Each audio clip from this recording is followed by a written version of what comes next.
18th శ్లోకంలో ఈ విధంగా ఆత్మ నిత్యమైంది, శాశ్వతమైంది అయినప్పటికీ కూడా ఆత్మ ధరించినటువంటి రూపము అది శాశ్వతంగా ఉండదు. ఈ భౌతిక ప్రపంచంలో స్థూల పదార్థంతో పంచభౌతికాత్మకంగా తయారు చేయబడినటువంటి దేహము దాన్ని ఎంత చక్కగా పోషించినా, దానికి ఎన్ని సౌకర్యాలు ఇచ్చినా, ఎన్ని సుఖాలు దాంట్లో అనుభవించాము అనుకున్నా అదైతే శాశ్వతంగా ఉంటుంది. ఎప్పుడైతే నిత్యమైన ఈ ఆత్మ, చైతన్య రూపంగా ఉన్నటువంటి ఆత్మ ఆ దేహంలోంచి వెళ్ళిపోతుందో ఇంకా అది మృత శరీరం అయిపోతుంది. అమృతత్వం వెళ్ళిపోయింది అన్నమాట. ఇప్పుడు మృతప్రాయం కాదు, మృతమైపోయింది.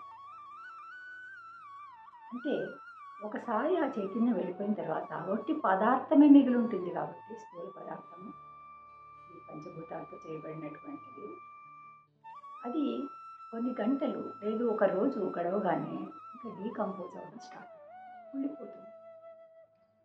మన శరీరాన్ని మనం అలా కుళ్ళిపోవడం అనేది అస్సలు ఆలోచనలో కూడా రాదు ఎవరికి. ఈ విషయాన్ని గురించి కృష్ణుడు ఎక్స్ప్లెయిన్ చేస్తున్నాడు. ఇటువంటి ఈ శరీరాన్ని గురించి నువ్వు అది ఎలా ఉంది, కష్టపడుతుందా, సుఖపడుతుందా, వీటి గురించి ఆలోచించకుండా నువ్వు నీ ధర్మాన్ని, ఈ దేహంలో ఉన్నప్పుడు నీ ధర్మం ఏంటో దాన్ని తప్పకుండా చేయాలి. సో నువ్వు క్షత్రియుడు కాబట్టి నువ్వు యుద్ధం చేసి తీరాలి అనే విషయాన్ని ఎక్స్ప్లెయిన్ చేశాడు. నెక్స్ట్ శ్లోకం చూద్దాము.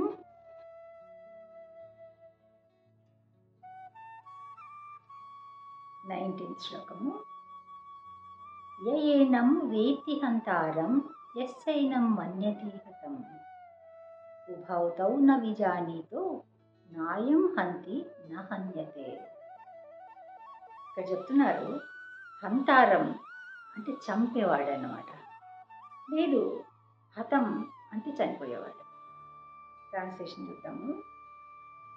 జీవుడు చంపేవాడి అని తలచినా, చంపబడేవాడు అని తలచినా కూడా అలా అనుకునేవాడు ఇద్దరు అజ్ఞానులే అంటున్నారు. ఎందుకంటే ఆత్మ చంపదు, ఎవరిని చంపబడదు కూడా. ఇక్కడ ఏంటి పాయింట్? అర్జునుడు నేను చంపేస్తే మాకు పాపం వస్తుంది కదా, వాళ్ళు చనిపోతే ఎలాగా, ఇటువంటి గౌరవనీయులైనటువంటి తాతగారు, ఒక గురువులు, అందరూ నా బంధువులు, నా రక్త సంబంధీకులు, నా సహోదరులు, వాళ్ళందరూ వెళ్ళిపోతే ఎలాగా అని ఆలోచిస్తున్నారు కదా. ఆ పైన ఉన్నటువంటి అది మాత్రం వెళ్ళిపోతున్నాయి, వాళ్ళు ఎలాగో శాశ్వతంగా ఉంటారు. ఇక్కడున్నా ఇంకో రూపంలో ఉన్నా కూడా నువ్వు దాని గురించి ఏమీ ఆలోచించాల్సిన అవసరం లేదు, అలా ఆలోచిస్తే అజ్ఞానులు అవుతారు అని కృష్ణుడు చెప్తున్నారు. సో ఈ మారణాయుధాల చేత దేహధారి అయిన జీవుడు గాయపడినప్పుడు దేహంలో ఉన్న జీవుడికి ఏం జరగలేదు, జీవుడు గాయపడలేదు, చంపబడలేదు. ఎవరైనా చాలాసార్లు వింటుంటాము, న్యూస్లో కూడా చెప్తూ ఉంటారు. అంటే ఏవో ముఖ్యంగా గ్రామాల్లో ఇప్పుడైతే ఎంతమంది ఉన్నారు, నక్సలైట్స్ అంట, రాడికల్స్ అంట, ఇంకా ఏదేదో గ్రూప్స్ అన్నీ కూడా వాళ్ళు ఎంత దారుణంగా చంపేస్తారంటే అసలు మనిషిని ఇంకో మనిషిలా చంపగలడా అనే లెవెల్లో గొడ్డళ్లతోటి, కత్తులతోటి దాడి చేసి మరీ చంపేస్తారు అని చెప్పుకుంటారు. ఇంకా కొంతమంది అంత కిరాతకంగా చెట్టు కట్టేసి చనిపోయే వరకు కొట్టి చంపారు అని చెప్తారు. ఇవన్నీ జరుగుతున్నాయి, అన్నీ అనుభవిస్తున్నారు. కానీ ఆ చంపేవాడి దేహంలో కానీ, ఆ చంపబడేవాడి దేహంలో కానీ ఉన్న ఆత్మకు ఇంకో ఏం సంబంధం లేదు. ఆత్మని ఎవరు దాన్ని గాయపరచను లేరు, చంపను లేరు, ఏది చేయలేరు అన్నమాట. అట్లా అంటే చెప్పుకున్నాం కదా ఎంత సూక్ష్మమైంది ఆత్మ అనేటటువంటి విషయము. అటువంటి ఆత్మను చంపడము ఏ ఆయుధాల వల్ల కాదు, ఏది కూడా చంపలేదు. అసలు ఎక్కడుందని చెప్తావు, ఎక్కడుందో కూడా అర్థం కాదనమాట. సో అందుకని అది ఎందువల్ల అంటే అది ఒక ఆధ్యాత్మిక స్ఫులింగం కావటం, అది స్పిరిచువల్ స్టేజ్ అన్నమాట. అది అంటే ఆధ్యాత్మికతలో ఉన్నటువంటివన్నీ కూడా శాశ్వతంగానే ఉంటాయి. అక్కడ ఉన్నటువంటి రూపాలు కానీ, ఆ రూపానికి రూపం ధరించిన వాళ్ళకి అట్లా ఏమి ఉండదు అన్నమాట. అందరూ కూడా నిత్యంగా ఉంటారు. ఎవరైనా ఏది తీసుకున్నా కూడా చివరికి భగవంతుడి పారాఫర్నాలియా ఏది తీసుకున్నా కూడా అన్నీ కూడా రూపం వ్యక్తిగా ఉంటున్నాయి. వ్యక్తిగా వ్యక్తమవుతూ ఉంటారు. ఆహ్, తర్వాత ఆ రూపము నిత్యంగా ఉంటుందన్నమాట. సో, ఆ విధంగా అది జీవాత్మ అనేది ఒక స్పిరిచువల్ స్థితి కావటం వలన అది చంపదగ్గది కాదు. చంపలేరు దాన్ని. లేదు చంపబడాల్సింది ఏది అంటే చనిపోతున్నది ఏది అంటే కేవలం దేహం మాత్రమే. ఈ శరీరాన్ని గురించి మరి ఇట్లా అంటున్నారు అదంతా కేవలము అది ఏం ప్రయోజనమే లేదు. దాని ఊరికే అలాగా అంటే ఏదైనా చెప్తుంటాము. ఒక మంచి ఫ్లేవర్ రావడం కోసము ఏదైనా మనం వంట చేసినప్పుడు కరివేపాకు ఉపయోగిస్తుంటాం. అది నిజానికి ఒక మంచి ఫ్లేవర్ ఇస్తుంది. ప్లస్ దానికి ఉండే ఆరోగ్య గుణాలు దానికి ఉన్నాయి. కానీ దాన్ని పక్కకు పెట్టేస్తారనమాట. కొంతమంది తింటున్నారు ఇప్పుడు అది ఆరోగ్యంగా ఉంటుంది. కానీ ఆ కూరల్లో కరివేపాకులాగా పక్కన పడేస్తారు అంటే దాని నుంచి ఏం కావాలో తీసుకున్నారు. ఇంకా అది వేస్ట్ అనేసి పడేస్తున్నారు. మరి ఈ దేహం వేస్ట్, ఆత్మ ఒక్కటే ఉన్నది నిజంగా దాని గురించి ఆలోచించాలి అన్నప్పుడు మరి ఈ శరీరాన్ని ఎందుకు కాపాడుకోవాలి? దీంతో ఎందుకు పనులన్నీ చేయాలి? ఎలా చేసినా వేస్టే కదా! ఈ శరీరానికి జనరల్‌గా ఎందుకు పనులు చేస్తారు? ఆ పనులు చేసి ఆ పనుల ద్వారా వచ్చినటువంటి ఫలితాన్ని ఎంజాయ్ చేయడం కోసం. మరి అటువంటప్పుడు ఎంజాయ్ చేయడానికి శరీరం ఉంది అంటే అసలు శరీరమే అసలైంది కాదు. ఆ శరీరం ఈరోజు లేదు రేపు కూలిపోతుంది, వెళ్ళిపోతుంది అని అంటున్నారు అంటే ఇంకా ఏం పని లేకుండా నిర్వ్యాపకంగా కూర్చోండి. లేదు మీరు శరీరానికి ఏది పోషణ చేయకండి, దాన్ని రక్షించుకోకండి, దాన్ని ఆరోగ్యంగా పెట్టుకోకండి అని అర్థం కాదు. ఇది మనకు వరంగా లభించింది. ఈ దేహము శాపంగా వచ్చినటువంటి వరము. సో దీన్ని best use of bad bargain అంటారు. అంటే మనకిది నిజం చెప్పాలంటే శాపమే. కానీ దీన్ని మనము గొప్ప ప్రయోజనం కోసం, బెస్ట్ ప్రయోజనం కోసం దీన్ని ఉపయోగించుకోవాలి. అంటే ఇక్కడ చెప్తున్నారు మాహింస్యాత్ సర్వభూతాని అని వేద నియమాలు శాసిస్తూ ఉన్నాయి.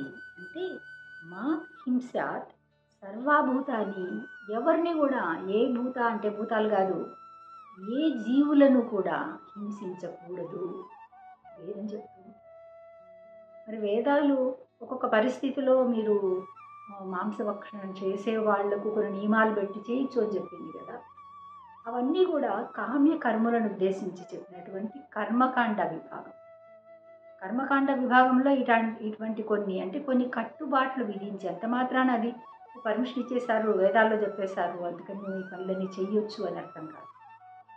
అది ఒక కట్టుబాటు, ఒక నియమం పెట్టి దాన్ని విధించి ఇలా అయితే మీరు తీసుకోవచ్చు అని చెప్పడం. కానీ దాన్నే చూపెడతారు. వేదాల్లో కూడా ఉంది, వేదాలు కూడా ఇలా చేయొచ్చు ఇలా చేయొచ్చు అంటే మనకి ఏం అవసరమో దాన్ని మాత్రమే తీసుకుంటాం అన్నమాట. మనకి ఏది కావాలో అది. దాని తర్వాత ఏం చెప్పారు అదే చూడరు. అసలు ఎన్నో శ్లోకాల్లో చూస్తే ఫస్ట్ సెంటెన్స్ ఒకటి ఉంటుంది, దాని తర్వాత దాన్ని ఫినిషింగ్లో సెకండ్ సెంటెన్స్లో అసలైంది చెప్తారనమాట. కానీ ఆ ఫస్ట్లో చెప్పిన లైన్ మాత్రం తీసుకుని లేదు ఇక్కడ చెప్పారు, వేదాల్లో చెప్పారు, భగవద్గీతలో చెప్పారు, అందువల్లే మేము ఫాలో చేస్తున్నాము అంటే రాంగ్ వే ఆఫ్ థింకింగ్. తప్పుగా ఆలోచిస్తున్నారు. అట్లాగా అంటే దేన్నైనా సరే ఇప్పుడు మనం ఏమైనా తయారు చేయగలమా? ఎవరికైనా ప్రాణం పోయగలమా? అంటే తల్లి గర్భంలో ఉన్న శిశువుని తల్లిదండ్రుల కారణంగా తల్లి తయారు చేసుకుంది, తల్లి పోషిస్తూ ఉంది అనుకున్నాం కూడా నిజానికి తల్లిదండ్రులు తయారు చేయలేదు ఆ బిడ్డని. ఆ ఆత్మను ఎక్కడి నుంచి తెచ్చిపెట్టుకున్నారు వాళ్ళు? అక్కడ స్త్రీ పురుషుల సమాగమము అనే ఒక ప్రక్రియ జరగటం వలన దాని నుంచి వచ్చేటటువంటి ఒక అంటే అక్కడ ఆ రెండింటి సంయోగం కారణంగా జరిగినటువంటి అప్పుడు యాక్చువల్గా ఒక చిన్న తోటాణి గింజ రూపంలో ఆ పిండం అనేది అక్కడ ఆ షేప్ వస్తుందన్నమాట. దాంట్లోకి ఆత్మ ఎంటర్ అవ్వాలి. అయ్యాకే గ్రోత్ అవుతుంది. లేకపోతే ఎంతోమందికి మిస్‌క్యారేజ్ అవుతుంటారు. అబార్షన్‌లు జరుగుతూ ఉంటాయి. అంటే అది ఇంకా పెరగదనమాట. అక్కడే లోపల చనిపోతుంది. సో, అందుకని ఎవరు నేను ఇన్ని మాసాలు కని, పోషించి, పెంచి ఇంత చేశాను అని తల్లిదండ్రులకు నిజంగా బాధ కలుగుతుంది. పిల్లలు సత్ప్రవర్తనతో లేకుండా ఎలా పడితే అలాగా నడుచుకుంటూ ఉంటారు. లేదు తమని నిర్లక్ష్యం చేసి అట్లా ఉన్నప్పుడు బాధపడుతూ కూడా ఉంటారు. ఇవన్నీ జరుగుతున్నా కూడా నిజంగా నిమిత్త మాత్రంగా ఉన్నారండి. ప్రతి ఒక్కరు నిమిత్త మాత్రులుగా ఉన్నారు భగవంతుడి చేసేటటువంటి ఆహ్, అంటే ఆయన ప్లాన్స్‌కి దాన్ని అనుసరించి మనల్ని ఆహ్, తన నియామకంలో ఉంచుకున్నటువంటి భౌతిక ప్రకృతి శక్తులు ఉన్నాయి. సో, ఇట్లా అంటే ఎవరినైనా సరే మనకేం హక్కుంది వేరే వాళ్ళ పైన? మనము అంటే ఇప్పుడు ఎవరినైనా కోపం వచ్చింది అంటే ఆ కోపంలో, ఆవేశంలో కొట్టడమే కాదు చంపేని కూడా చంపేస్తారు. కానీ తర్వాత ప్రాణం పొయ్యలేరు కదా! ప్రాణం పొయ్యలేని వాళ్ళకి ప్రాణం తీసే హక్కు లేదు. అధికారం మనకు లేదు. అందుకని ఏం చేయాలి?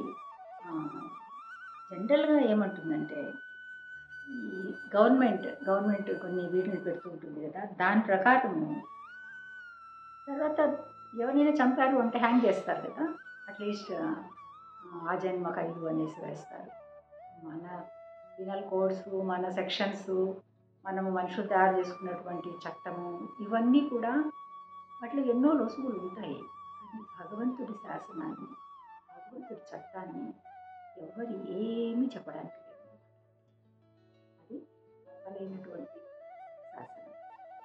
సో, అట్లా ఏమైనా కూడా ఇప్పుడు అర్జునుడు మరి ఎందుకు అసలు ఎవరిని చంపకూడదు, చంపడాన్ని నేను ప్రోత్సహించటం కాదు, శరీరం అది ఇటువంటి అశాశ్వతమైనదైనంత మాత్రాన అన్నప్పుడు మరి ఎందుకు మరి యుద్ధం చేసి అంతమందిని ఎందుకు చంపాలి? ఎంతమంది ఉన్నారు కదా! అన్ని అక్షౌహిణుల సైన్యం ఉన్నారు. యుద్ధం చేసేటప్పుడు ఎంతో మందిని చంపేయాల్సి వస్తుంది. అది ఎందుకు చంపాలి?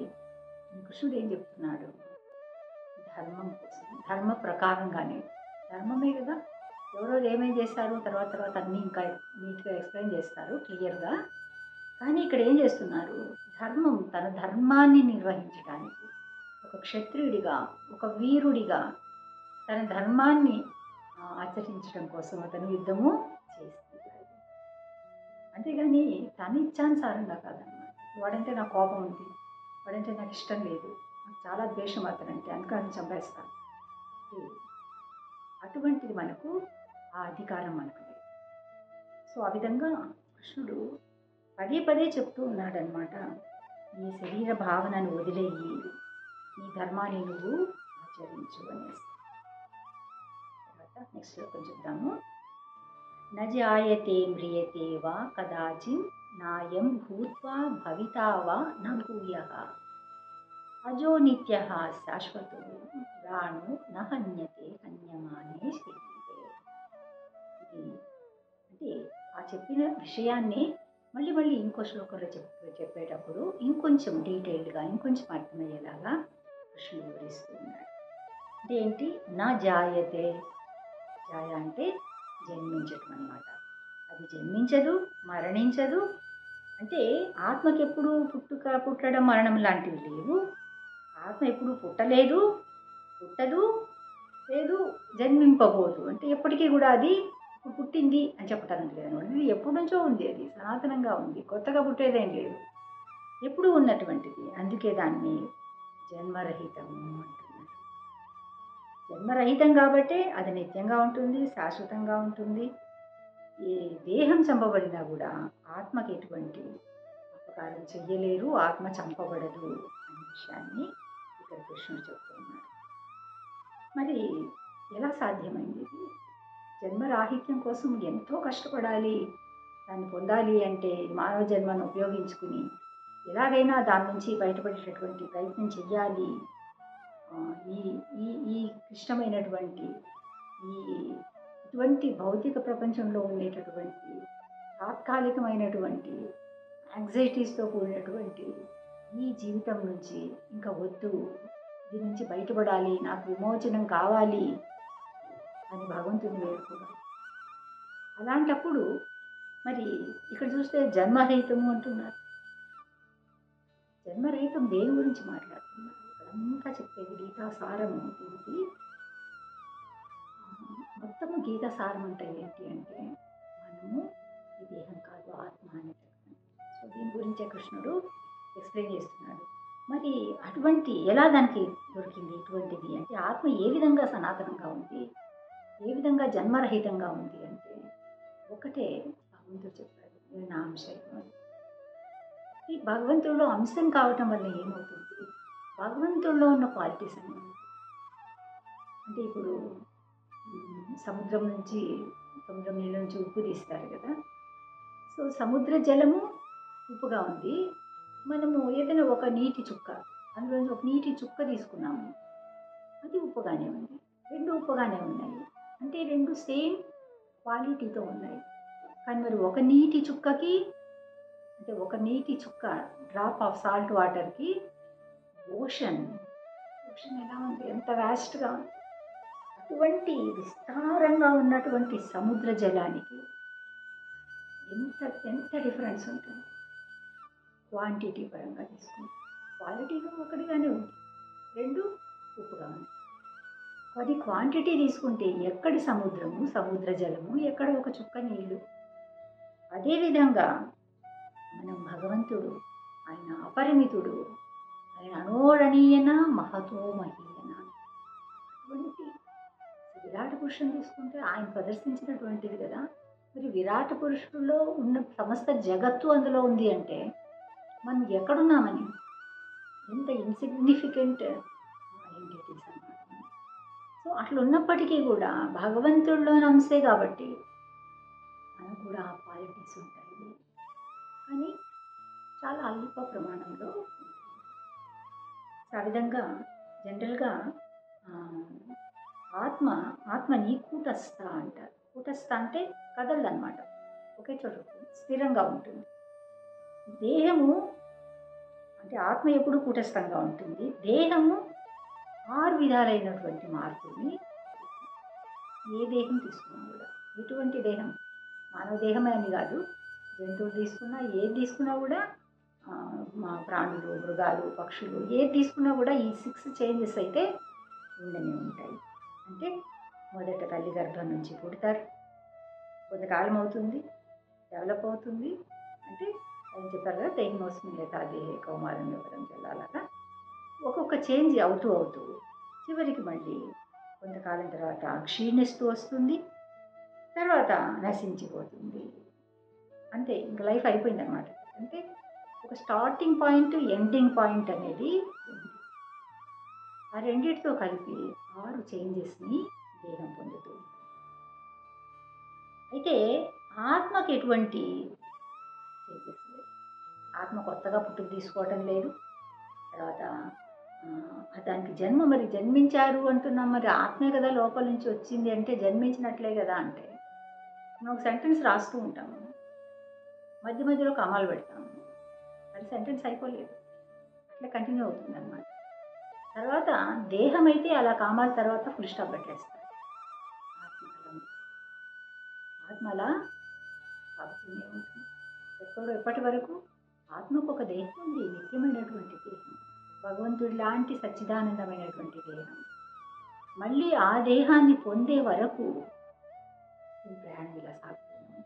ఎన్నో రకాల దేహాలను ధరిస్తూ ముందుకెళ్తూ ఉంటుంది.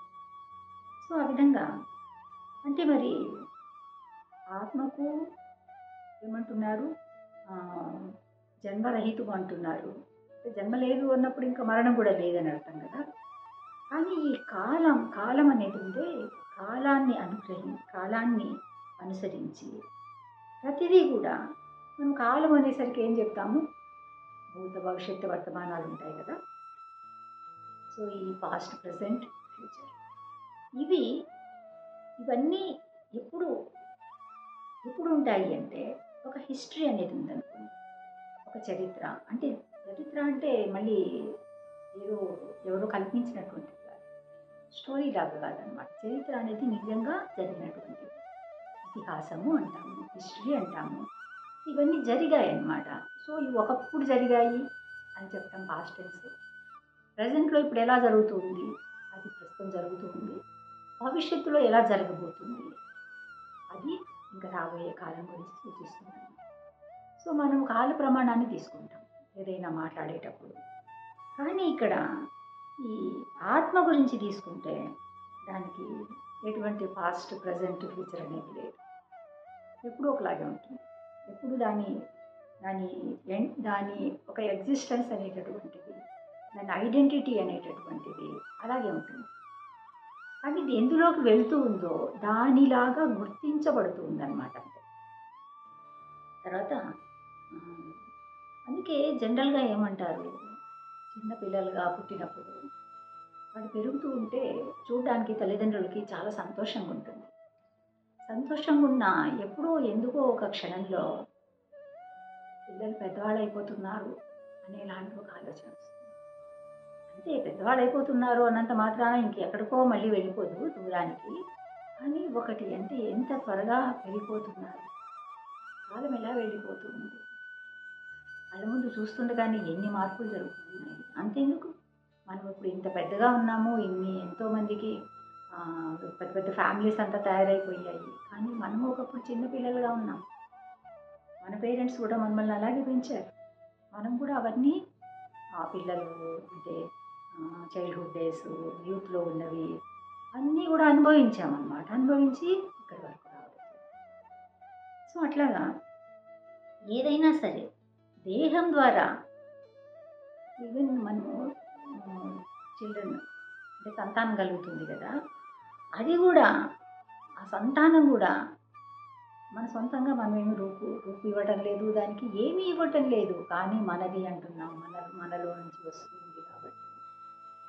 సో అంటే ఏంటి, మనం ఒక జీవాత్మగా ఉన్నాము, ఇంకో జీవాత్మలోకి ఎంటర్ అయ్యాము, అంటే ఆ ఊంబులోకి ఎంటర్ అయ్యాము. మళ్ళీ మనం బయట వచ్చాక మనం కూడా ఇంకొన్ని జీవాత్మలకి జన్మనిస్తూ ఉన్నాము. కానీ నిజానికి అవేం జన్మ తీసుకోవటం లేదు, ఈ దేహం ద్వారా బయటకు వస్తుంది. సో అట్లా ఈ కఠోపనిషత్తులో చెప్తారు, సేమ్ ఇలాగే దీనిలాగే అనిపిస్తుంది ఈ శ్లోకంలో. అంటే విపశ్చిత్ అనే పదాన్ని ఒక గీతా శ్లోకంలో దాన్ని ఉపయోగించారు. విపశ్చిత్ అంటే ఒక జ్ఞాని అనమాట. విద్వాంసుడు అంటాము, విద్వాంసుడు కంటే అన్ని విషయాలు తెలుస్తాయి, అట్లా జ్ఞాని అనేసి. సో ఆత్మ అనేది జ్ఞానపూర్ణంగా ఉంటుంది. అంటే అది మనం ఎప్పుడైతే ఇప్పుడు మనం అజ్ఞానంలో ఉన్నాము, అంధకారంగా ఉన్నామని చెప్తుంటాం కదా, కానీ నిజానికి అది సత్చిత్ ఆనంద అనేటటువంటి క్వాలిటీకి సంబంధించింది. కాబట్టి ఎప్పుడు కూడా ఆత్మ అనేటటువంటిది జ్ఞానపూర్ణంగా ఉంటుంది, చైతన్యపూర్వకంగా ఉంటుంది. ఆ చైతన్యపూర్ణంగా ఉండటం వల్లనే శరీరానికి చైతన్యం అనేది కలిగింది అన్నమాట. సో అందుకని మన హృదయంలోనే ఉన్నటువంటి ఆత్మని కానీ, అది ఏ విధంగా చైతన్య రూపంగా దేహం అంతా ఉంది అని కానీ ఎవరూ కనుక్కోలేకపోయినా సరే, కానీ ఆత్మ ఉండడం వల్లనే మనం ఇప్పుడు మన దేహము చైతన్యవంతంగా ఉంది, మనం జీవంతంగా ఉన్నాము, మనం బతుకుతున్నాము, ఇంకా చనిపోలేదు అనేది అర్థమవుతుంది అన్నమాట. సో అట్లా మనకు ఎప్పుడు రోజు అనుభవం అయ్యేటటువంటిదే సూర్యుడు ఉంటాడు. సూర్యుడు ఎంత తేజస్సు, ఎంత ప్రకాశం, అసలు సూర్యుడు వైపు చూడలేమన్నమాట. కానీ ఒక్కోసారి మబ్బులు వచ్చేస్తాయి, మేఘాలు వచ్చేస్తాయి, అంటే సూర్యుడు కవర్ అయిపోతాడు. నిజానికి మేఘాలు కవర్ చేయటం లేదు సూర్యుడిని, ఎందుకంటే సూర్యుడు ఎక్కడో ఉన్నాడు, ఎన్నో మిలియన్ల దూరంలో ఉన్నాడు. మరి మేఘాలు మనకు కొంచెం పైన అనమాట ఫామ్ అయ్యాయి. అంటే సముద్రం పై నుంచి ఎవాపరేట్ అయినటువంటి వాటరు మేఘాల్లాగా ఫామ్ అయింది. మరి ఎలా సూర్యుని కవర్ చేశాయి? చెయ్యలేదు. సూర్యుడిని మేఘాలు ఎప్పటికీ కూడా కవర్ చేయలేవు అనమాట. కానీ మన కళ్ళని కవర్ చేస్తాయి, మన కళ్ళకు మేఘాలు అడ్డొచ్చాయి అన్నమాట సూర్యుని చూడలేకుండా. ఆ విధంగానే అంటే సూర్యుడు మూసిపోయాడు అనేసి లేదు, ఏదైనా గ్రహణాల టైంలో అంతా కూడా చీకటైపోయింది అంటే ఇంకా అది రాత్రి అయిపోయింది అని అర్థం కాదు. లేదు, మనకు ఇప్పుడు సూర్యాస్తమయం అయిపోయింది, ఇంకా నైట్ స్టార్ట్ అయిపోయింది, ఇంకా సూర్యుడు వెళ్ళిపోయాడు అని అర్థం కాదు. సూర్యుడు ఇంకో చోట ఉన్నాడు. ప్రపంచంలో ఎక్కడో ఒక చోట ఉదయం జరుగుతుంటుంది, ఎక్కడో ఒక చోట అస్తమయం జరుగుతూ ఉంటుంది, ఎక్కడో ఒక చోట పగలు కంటిన్యూ. సో ఆ విధంగా ఎప్పుడు కూడా సూర్యుడు స్థిరంగా అంటే ఎప్పుడు ఉంటాడు. ఒకసారి వెళ్ళిపోయి ఇంక అయిపోయింది మళ్ళీ నెక్స్ట్ డే పుడుతున్నాడు అని కాదు. అదేవిధంగా ఆత్మ కూడా అంతే. ఆత్మ ఈ దేహంలో ఉంచి వెళ్ళిపోయిందంటే ఇంకో దేహాన్ని ధరిస్తుంది. ఈ ఏ దేహమైనా సరే అనమాట, కేవలం మనుషులనే కాదు, జంతువులైనా సరే అవి ప్రాణంతో ఉన్నాయని ఎట్లా చూస్తున్నాం మనం? ప్రాణంతో ఉన్నాయి అంటేనే అర్థము అందులో ఆత్మ ఉంది, చైతన్యవంతంగా ఉన్నాయి, అవి జీవిస్తూ ఉన్నాయి అని అర్థమైపోతుంది. సో ఆ విధంగా ఇంకా ఇక్కడ ఏమవుతుంది అంటే, ఇది భగవంతుడి చైతన్యము, భూత భవిష్యత్తు వర్తమానము ఇవన్నీ కూడా ఆయనలో సర్వజ్ఞానమయంగా ఉంటాయి. ఎందుకంటే ఆయన కంప్లీట్లీ పర్ఫెక్ట్. కానీ మనలో లేదు. మనం ఎందుకు అంశాలుగా ఉండటం వలన చాలా చాలా తక్కువ అల్ప పరిమాణంలో మనలో ఉన్నటువంటి మనకు కూడా జ్ఞానం ఉంటుంది, కానీ ఈ విధంగా ఉంటుంది. ఇక్కడికి వచ్చిన తర్వాత ఎక్కడైనా కూడా ఇప్పుడు ఆత్మ ఇక్కడికి వచ్చింది కదా, మరి ఆత్మ సనాతనమైంది కదా, అది మర్చిపోయింది. విస్మృతి ఏ దేహంలోకి వచ్చిందో దాన్ని అనుకుంటూ ఉంది. ఎప్పుడు జ్ఞానం వస్తుంది అంటే, నీ నిజానికి ఇక్కడ ఉండేటటువంటి దాన్ని కాదు, ఇక్కడ ఉండాల్సినటువంటి వ్యక్తిని కాదు, నా ప్లేస్ వేరే ఉంది, నాకు అది పర్మనెంట్గా ఉండేటటువంటి చోటు, నేను ఇక్కడికి ఇప్పుడు వచ్చాను. ఇవన్నీ కూడా గుర్తు చేసుకోవడం అనేది అది ఆచార్యులతో మనకు సంబంధం ఏర్పడినప్పుడు, అంటే వాళ్ళతో కనెక్ట్ కాగలిగినప్పుడు, వాళ్ళ కృపతో ఇటువంటి విషయాలను అర్థం చేసుకోగలుగుతాం. కానీ లేదంటే ఎవరికి వాళ్లకు తెలుసుకోలేరు.